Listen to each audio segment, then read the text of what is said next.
ഹൈറ്റും വെള്ളവും എനിക്ക് സത്യം ഹൈറ്റിൽ നിന്ന് കാണുന്ന വെള്ളവും എനിക്ക് പേടി തന്നെയാണ്. പിന്നെ ആടുന്നുണ്ടായിരുന്നു, റോപ്പ് ഇങ്ങനെ ആടുന്നുണ്ട് കംപ്ലീറ്റ് ആയിട്ട്. വയനാട് ദുരന്തമുഖത്ത് അതിസാഹസികമായ രക്ഷാദൗത്യമാണ് നടന്നുകൊണ്ടിരിക്കുന്നത്. അതിലൊന്നാണ് ആദ്യ മണിക്കൂറുകളിൽ നിന്നുള്ള ഈ ദൃശ്യം. ഇതൊരു ഡോക്ടറാണ്. കേരള ഫയർഫോഴ്സിൻ്റെ അംഗങ്ങളായിരുന്നു എല്ലാം ചെയ്തുകൊണ്ടിരുന്നുണ്ടായിരുന്നു. അപ്പോൾ ഞാൻ അവരോട് ചോദിച്ചു അപ്പുറത്ത് മെഡിക്കൽ ആയിട്ടുള്ള പ്രൊഫഷണൽസ് വല്ലതും ഉണ്ടോയെന്ന്. അപ്പോൾ അവർ പറഞ്ഞു ഇപ്പം ഇല്ല എന്ന് പറഞ്ഞു ഈ സമയത്ത് അക്കരെ. അപ്പം ഞാൻ പറഞ്ഞു അവിടെ നിന്ന് ഇങ്ങോട്ടേക്ക് ഷിഫ്റ്റ് ചെയ്യുമ്പം സ്റ്റെബിലൈസ് ചെയ്യണം, ഫസ്റ്റ് എയ്ഡ് കൊടുക്കണം, അല്ലാണ്ട് ഷിഫ്റ്റ് ചെയ്യാൻ പറ്റില്ല എന്ന് പറഞ്ഞു. അപ്പോഴാണ് അവർ പറഞ്ഞത് അപ്പം ഡോക്ടർ ഇപ്പം അവിടെ വേറെ ഡോക്ടേഴ്സ് ഇല്ല എന്ന് പറഞ്ഞു. അപ്പം ഞാൻ പറഞ്ഞു ഞാൻ പോവാം. അപ്പം അവർ ചോദിച്ചു പേടിയുണ്ടോ? ഞാൻ പറഞ്ഞു പേടിയുണ്ട്, എന്നാലും കുഴപ്പമില്ല പോവാം എന്നുള്ള പറഞ്ഞു. പിന്നെ അവരിലും എനിക്കൊരു വിശ്വാസം ഉണ്ടായിരുന്നു, കാരണം അവരത്രയും ഒരു സിൻസിയറായിട്ടാണ് കേരള ഫയർഫോഴ്സ് അവിടെ അത് അപ്രോച്ച് ചെയ്തുകൊണ്ടിരുന്നത്. പിന്നെ ഒരു ബേബിനെയാണ്, ഒരു 3 month old ആയിട്ടുള്ള ചൈൽഡ്. അത് എവിടെയും വെക്കാൻ സ്ഥലമില്ല, ഷിഫ്റ്റ് ചെയ്യാനുള്ള സ്ഥലം ഞങ്ങൾക്കില്ല. അപ്പോൾ ഞങ്ങൾ മെഡിസിൻ കൊണ്ടുപോയ ബോക്സ് ക്ലിയർ ചെയ്തിട്ട് അതിൽ കോട്ടണൊക്കെ വെച്ച് വാം ആക്കി ഇങ്ങനെ ടവൽ വെച്ചിട്ട് വാം ആക്കിയിട്ടാണ് കുട്ടീനെ ഷിഫ്റ്റ് ചെയ്തത്. കൈക്കുഞ്ഞിനെ റോപ്പ് റെസ്ക്യൂവിലൂടെ സാഹസികമായി സുരക്ഷിതമായി തന്നെ മറുകരയിൽ എത്തിച്ച ദൃശ്യങ്ങളെല്ലാം ആ ദുരന്ത ഭൂമിയിൽ നിന്ന് നമുക്ക് വലിയ ആശ്വാസം നൽകുന്നതായിരുന്നു. അങ്ങനെ ആ കുഞ്ഞിനെ രക്ഷിച്ചത് സൈന്യമായിരുന്നു എന്നാണ് നമ്മളെല്ലാവരും കരുതിയിരുന്നതല്ലേ? പക്ഷെ അങ്ങനെയല്ല. 3.5 മാസം മാത്രം പ്രായമുള്ള ആ കുഞ്ഞിനെ നെഞ്ചോട് ചേർത്ത് പിടിച്ച് കരയിൽ എത്തിച്ചത് കോഴിക്കോട് വെള്ളിമാട് കുന്നിലെ ഫയർ ആൻഡ് റെസ്ക്യൂ ഓഫീസറായ നിഖിൽ മല്ലിശ്ശേരിയാണ്. ആ കുഞ്ഞിനും ദുരന്തത്തിൽ നിന്നും തലനാരിഴയ്ക്ക് രക്ഷപ്പെട്ട ആ കുഞ്ഞിന്റെ കുടുംബത്തിനും നിഖിലിന്റെ ധൈര്യം നൽകിയത് ഒരു പുതുജന്മം കൂടിയായിരുന്നു.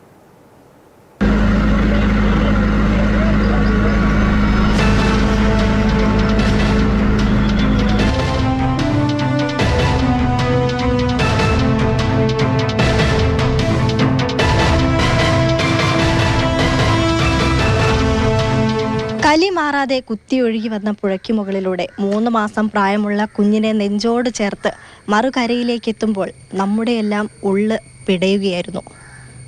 ഇത് നിഖിൽ, വെള്ളിമാട് കുന്ന് ഫയർ സ്റ്റേഷനിലെ ഫയർ ഓഫീസറാണല്ലേ? കുഞ്ഞിനെ അമ്മ നിങ്ങൾക്ക് തന്നതാണ്, നിങ്ങളുടെ കൈ തന്നെയാണ്? അല്ല, അത് പറഞ്ഞാൽ അപ്പോൾ ഡോക്ടർ നിർദ്ദേശമാണ്. ഡോക്ടർ പറഞ്ഞു നമുക്കൊരു കൊട്ടയിലാക്കുക, ഒരു ബാസ്ക്കറ്റിലാക്കിയിട്ട് കൊണ്ടുപോകാമെന്ന് പറഞ്ഞു. അപ്പോൾ ഈ കൊട്ടയിൽ നമ്മൾ കുട്ടീനെ സേഫായിട്ട് വെച്ചു. കുട്ടീൻ്റെ ഉമ്മ ഡോക്ടറെ കയ്യിൽ കൊടുത്തപ്പോൾ തന്നെ കുട്ടി കുറച്ച് കാലം കരഞ്ഞിട്ടുണ്ടായിരുന്നു. പിന്നെ അതിന് ശേഷം കരച്ചിലൊക്കെ നിർത്തി കൊട്ടയിൽ കിടന്ന് ആൾ മുകളിലോട്ട് ആകാശമൊക്കെ നോക്കി ഇരിക്കുകയാണ്. ഒന്നും അറിയുന്നില്ലല്ലോ കുട്ടി. അപ്പം പിന്നെ കുട്ടീൻ്റെ ഉമ്മ എന്നോട് ഞങ്ങൾ ചോദിച്ചു നിങ്ങൾ പേടിയുണ്ടോയെന്ന് ചോദിച്ചു.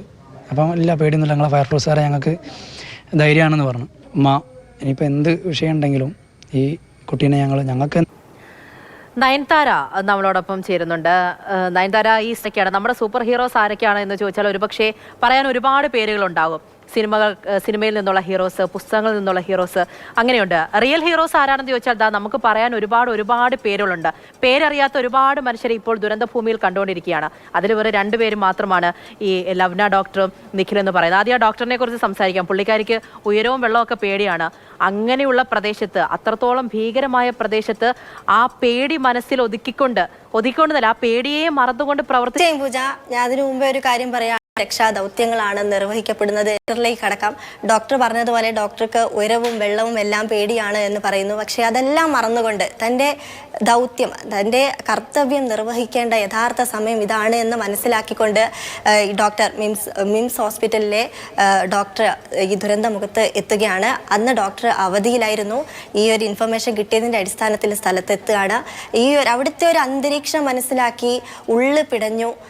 ഒപ്പം തന്നെ ഭയം തോന്നി. മറുകരയിലേക്ക് എങ്ങനെ എത്തും എന്നൊരു വല്ലാത്ത ആശങ്ക തോന്നിയെങ്കിലും എല്ലാം നഷ്ടപ്പെട്ടു നിൽക്കുന്ന ഒരുപാട് മുഖങ്ങൾ മറുകരയിലുണ്ട് എന്ന് മനസ്സിലാക്കി തൻ്റെ കർത്തവ്യം കൃത്യമായി നിർവഹിക്കേണ്ട സമയം ഇത് തന്നെയാണ് എന്ന് ഉറപ്പിച്ചുകൊണ്ടാണ് ഡോക്ടർ ഈ ഒരു റോപ്പിലൂടെ മറുകരയിലേക്ക് എത്തുന്നത്. അവർ പറഞ്ഞതുപോലെ തന്നെ നമ്മുടെ സേനകളെയെല്ലാം അവർക്ക് അത്രയും വിശ്വാസമായിരുന്നു. ആ വിശ്വാസങ്ങൾക്കപ്പുറത്തെല്ലാം മനസ്സിലുണ്ടായിരുന്നത് നമ്മുടെ മറുകരയിൽ എല്ലാം നഷ്ടപ്പെട്ട് നിൽക്കുന്ന മുഖങ്ങൾ കുഞ്ഞുങ്ങളായിരുന്നു. അതിൽ ഒരു 3 മാസം പ്രായമുള്ള കുഞ്ഞു വരെയുണ്ട്. അവർക്ക് കൃത്യമായി അവർക്ക് നൽകേണ്ട പരിപാലനം നൽകേണ്ടത് താനാണ്, അല്ലെങ്കിൽ അവരാണ് അവിടെ എത്തിയിരുന്നത്. ആദ്യം താനാണ് എന്ന് മനസ്സിലാക്കി മറുകരയിൽ എത്തുന്നു. വേണ്ട രീതിയിലുള്ള എല്ലാ നിർദ്ദേശങ്ങളും നൽകിയാണ് മറുകരയിലേക്ക് അവരെയെല്ലാം എത്തിക്കുന്നത്. അവർ സേനകളെല്ലാം വിശ്വാസമുണ്ട് എന്ന് പറയുമ്പോൾ നമ്മളെ ഫയർഫോഴ്സിനെ എടുത്തു പറയാണ്. അവർ ആ രീതിയിലാണ് അവസാനം പറഞ്ഞൊരു കാര്യമാണ്, ആ കുഞ്ഞിനെ രക്ഷിക്കുന്ന ഒരു കാര്യത്തെക്കുറിച്ച് പറയുമ്പോൾ വീണ്ടും വീണ്ടും ആശ്വാസം ഉള്ളിലേക്ക് വരുന്നു എന്നുള്ളതാണ്. ആ ദൃശ്യത്തിൽ ഇങ്ങനെ ആ കുഞ്ഞിനെയും കൊണ്ട് വരുന്ന കണ്ടപ്പോൾ പൊടിക്കുഞ്ഞാണ്, ഈശ്വര രക്ഷപ്പെടുത്തിയല്ലോ എന്ന് പറഞ്ഞിട്ടുള്ളവരായിരിക്കും എല്ലാവരും തന്നെയും. അതിന് നേതൃത്വം നൽകിയത് സൈന്യമായാലും അല്ലെങ്കിലും ഫയർഫോഴ്സ് ഉദ്യോഗസ്ഥനായാലും അല്ലെങ്കിലും പോട്ടെ, അന്ന് സൈന്യമായിരുന്നു എന്നാണ് നമ്മൾ വിശ്വസിച്ചിരുന്നത്. പക്ഷെ അത് നിഖിൽ എന്ന ഫയർഫോഴ്സ് ഉദ്യോഗസ്ഥനായിരുന്നു. അവിടെ ഉണ്ടായിരുന്ന എല്ലാവരും കൈ മൈ മറന്ന് പ്രവർത്തിച്ചു എന്നുള്ളതാണ്. എന്തും സംഭവിക്കാമായിരുന്ന പ്രദേശം കൂടിയായിരുന്നു അത്. അതെ, തുടക്കത്തിൽ നമ്മൾ കരുതിയത് സൈന്യമായിരുന്നു എന്നാണ്. സൈന്യത്തിനെ കുറ്റപ്പെടുത്തുക ഒന്നുമല്ല, പക്ഷേ അഭിനന്ദനം അർഹിക്കുന്നവരാണ് നമ്മുടെ കേരള ഫയർഫോഴ്സും. അവരാണ് പിന്നീടാണ് മനസ്സിലായത്, നമ്മുടെ ഫയർഫോഴ്സിലെ കോഴിക്കോട് വെള്ളിമാടുകുന്ന് യൂണിറ്റിലെ ഫയർ ഓഫീസറായ നിഖിൽ മല്ലിശ്ശേരിയാണെന്ന് പിന്നീടാണ് മനസ്സിലാക്കുന്നത്. അദ്ദേഹം പറയുന്ന അദ്ദേഹത്തിൻ്റെ ഒരു അനുഭവമുണ്ട്. അദ്ദേഹത്തിന് 5 വയസ്സുകാരിയ മകളുണ്ട്. ആ കുഞ്ഞ് ചെറുതായപ്പോൾ വരെ കുഞ്ഞിനെ എടുക്കാൻ പേടിയായിരുന്നു. അങ്ങനെയാണ് ഒരു റോപ്പ് റെസ്ക്യൂവിലൂടെ 3 മാസം പ്രായമുള്ള കുഞ്ഞിനെ അദ്ദേഹം മറുകരയിലേക്ക് എത്തുന്നത്. താഴെ കുത്തിയൊലിക്കുന്ന, കലി മാറാതെ കുത്തിയൊലിക്കുന്ന പുഴയാണുള്ളത്. വളരെ അത്രയും റിസ്ക് ഉള്ള ഒരു ദൗത്യമാണ് എന്ന് മനസ്സിലാക്കിയിട്ട് പോലും അദ്ദേഹത്തിന് ആ കുഞ്ഞിനെ മറുകരയിൽ എത്തിക്കണം, ആ കുഞ്ഞിന് വേണ്ട എല്ലാ ശുശ്രൂഷയും നൽകപ്പെടണം എന്ന് മാത്രമേ അദ്ദേഹത്തിനുള്ളിൽ ഉണ്ടായിരുന്നുള്ളൂ. തുടർന്ന് അദ്ദേഹം ഈ കരയിലെത്തുമ്പോൾ കുഞ്ഞിനെ, ആ ഒരു ബോക്സിനകത്തുള്ള കുഞ്ഞിനെ അദ്ദേഹം അറിയാതെ ചുംബിച്ചു പോയി എന്ന് കണ്ണ് നിറഞ്ഞുകൊണ്ടാണ് അദ്ദേഹം പറയുന്നത്. അപ്പം ആ ഭയമായിരുന്നില്ല എൻ്റെ ഉള്ളിലുണ്ടായിരുന്നത്, ആ അമ്മയ്ക്ക് കൊടുത്ത വാക്കാണ്. അമ്മയോട് ഞാൻ ചോദിച്ചു, അമ്മേ നിങ്ങൾക്ക് പേടിയുണ്ടോ കുഞ്ഞിനെ ഞാൻ മറുകരയിലേക്ക് കൊണ്ടുപോകുന്നതിന്?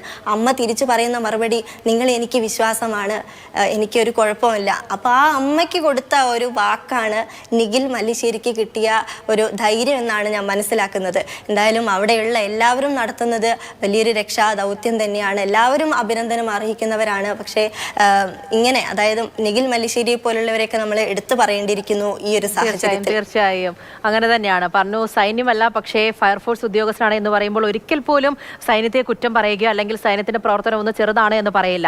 നയൻതാര പറഞ്ഞതുപോലെ ആരൊക്കെയാണോ അഭിനന്ദിക്കേണ്ടത് അവരെ അഭിനന്ദിച്ച് തന്നെ പോകണം. കാരണം ഞാൻ തുടക്കത്തിൽ പറഞ്ഞ പോലെ സൂപ്പർ ഹീറോസ് ആരാണെന്ന് ചോദിച്ചാൽ നമ്മൾക്ക് പറയാൻ ഇവരെല്ലാവരും ഉണ്ട്. അങ്ങനെയായിരുന്നു അവരുടെ പ്രവർത്തനം അത്രയും. ശരി നയൻതാര.